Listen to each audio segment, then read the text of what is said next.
Suffolk police are investigating after video of a middle-aged woman hitting her neighbour with a newspaper appeared on the internet. This is my drive, not yours. Yes, the footage showed Valerie Dunningham attacking Luke Waugh in a row over a right-of-way at their homes in Sudbury. Officers are now making inquiries after seeing a clip of the incident on the YouTube website. They say they've spoken to the people involved and are examining footage of the incident. 200 postal workers in Peterborough are planning the latest in a series of strikes tomorrow. The Communication Workers Union has confirmed that members will be walking out in their dispute with Royal Mail over cuts, pay and conditions. Royal Mail has repeated its demand that the union end its industrial action, but says it expects 90% of its staff across the country to be working normally tomorrow. Well, do stay with us this evening. Amanda's been out and about and she's going to have something of a weather warning for us, I gather. Plus, we'll meet a quite remarkable young man. Well, more news now from Norfolk, Suffolk and Essex. The possible routes for high-voltage overhead power lines in Suffolk have been unveiled today. The lines are needed to cope with power from new offshore wind farms and proposed nuclear power stations like Sizewell C. Those living near the four potential routes say massive pylons will blight the landscape, but National Grid says they're needed to secure our future electricity supply. Lorna Ramsey has this report. In the village of Sproughton in Suffolk, electricity pylons are an annoyance they've learned to live with. But it seems Suffolk could be getting a lot more, up to 90 in fact.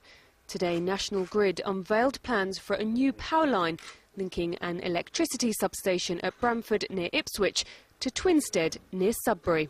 There are 4 possible routes, and one crosses countryside near the villages of Oldham and Elmstead. If there's a need, then it's got to be met, but if it's going to be an eyesore, then let's just have one eyesore.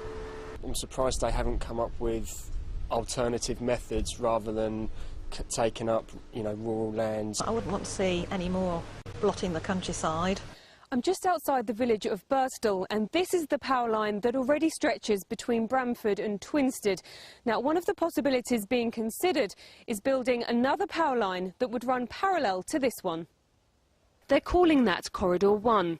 But there are 3 other possible routes, including one that goes through countryside south of Hintlesham and then follows the existing power line, another which stretches north of Hadley and Boxford, and a 4th which passes north of Elmset, Lindsay Tye and Edwardstone. National Grid says the current power line is full to capacity.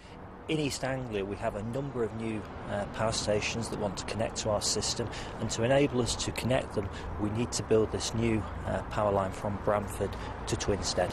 The new line could be built by 2016. People living in the areas affected will be able to have their say before plans are submitted. But if they go through, a lot more of the countryside in Suffolk could look like this. Lorna Ramsey, Anglia News, Oldham. A woman has appeared in court charged with the murder of a man in Essex. The body of 43-year-old Ronald Lowe was found at his home in Longley in Harlow on Sunday evening. A post-mortem showed he died from a single stab wound to the chest. Susan Lowe, who's 54, was remanded in custody until September. More than 30 youngsters have been stopped as part of a crackdown on underage drinking in Essex. Police and trading standards officers teamed up to target antisocial behaviour in Chelmsford. In total, 34 teenagers were stopped, and a shop which is believed to have sold alcohol illegally is having its licence reviewed. Trainee plumbers have been turned away from a college in Suffolk, claiming they were discriminated against because of their age. They say their course at Lowestoft College was oversubscribed, and those aged 18 and under were given preferential treatment. Tonight, though, there could be a change of heart, as Malcolm Robertson now reports. When Tim O'Sullivan's wife died 5 years ago, he gave up a well-paid job in the oil and gas industry to look after his children. Now that they're more independent, he's ready to return to work, and during the summer applied to go on a plumbing course at nearby Lowestoft College. Everything seemed fine, and he was looking forward to opening a new chapter in his life.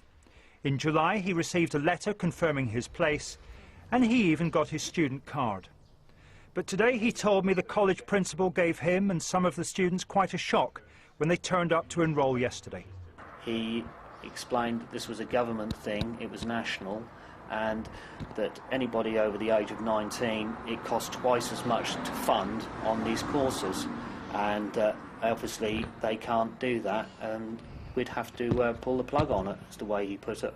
Today, Vice Principal Phil Belden admitted the college could have handled the matter rather better. He said the plumbing course was heavily oversubscribed, and they didn't realise until yesterday how many would turn up to enrol. It is true that there are funding differences between 16 to 18-year-olds and adults, but in this case it isn't really about the funding, it's simply about the number of people that wanted to use a finite resource.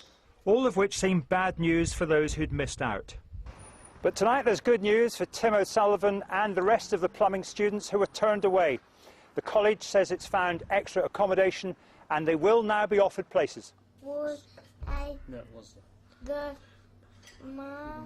Kieran O'Sullivan goes back to school tomorrow. Hopefully his dad will be starting college not long afterwards. Malcolm Robertson, Anglia News, Lowestoft. Well, sport now, and there's a former Premier League manager in charge of college.